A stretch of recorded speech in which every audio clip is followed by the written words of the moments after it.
பிஸ்மில்லாஹிர்ரஹ்மானிர்ரஹீம். அனைவருக்கும் அஸ்ஸலாமு அலைக்கும் வரஹ்மத்துல்லாஹி வபரகாத்துஹு. என்னோட பேர் ஃபர்ஷான். நான் சிலாபத்தில் இருந்து வந்திருக்கின்றேன்.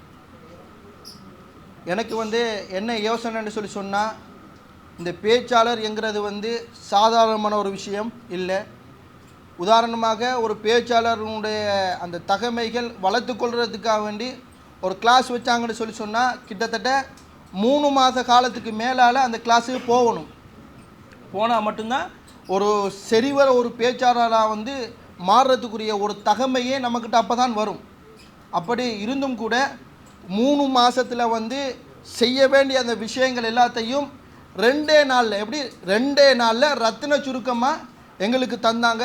எஸ்எல்டிஜே இந்த தலைமையகம் தந்து அது மட்டும் இல்லாமல் எங்களை அப்படியே விட்டுவிடலை.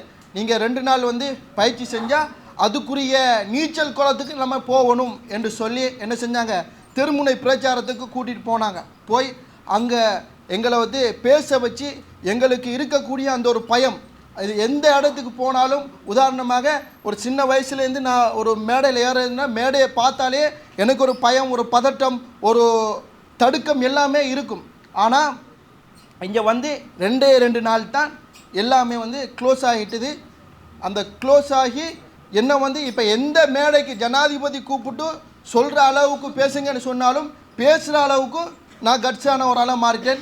அதுக்கு முதல்ல நன்றியை தெரிஞ்சுக்கணும்னு சொன்னால் அந்த தலைமையகத்துக்கு தான் நான் என்னுடைய முழுமையான நன்றியை தெரிஞ்சுக்கணும். அதன் பின்னால் இந்த நிகழ்ச்சி நடத்துவதற்கு யாரெல்லாம் தன்னுடைய பணத்தையோ உடலையோ கொடுத்து அதுக்கு நிறைய வேர்க் பண்ணியிருக்கிறாங்க, அவங்க அனைவருக்குமே நன்றியை கூறி என்னுடைய இந்த ஃபீட்பேக்கை முடிச்சுக்கிறேன். அஸ்ஸலாமு அலைக்கும் வரஹ்மத்துல்லாஹி வபரகாத்துஹு.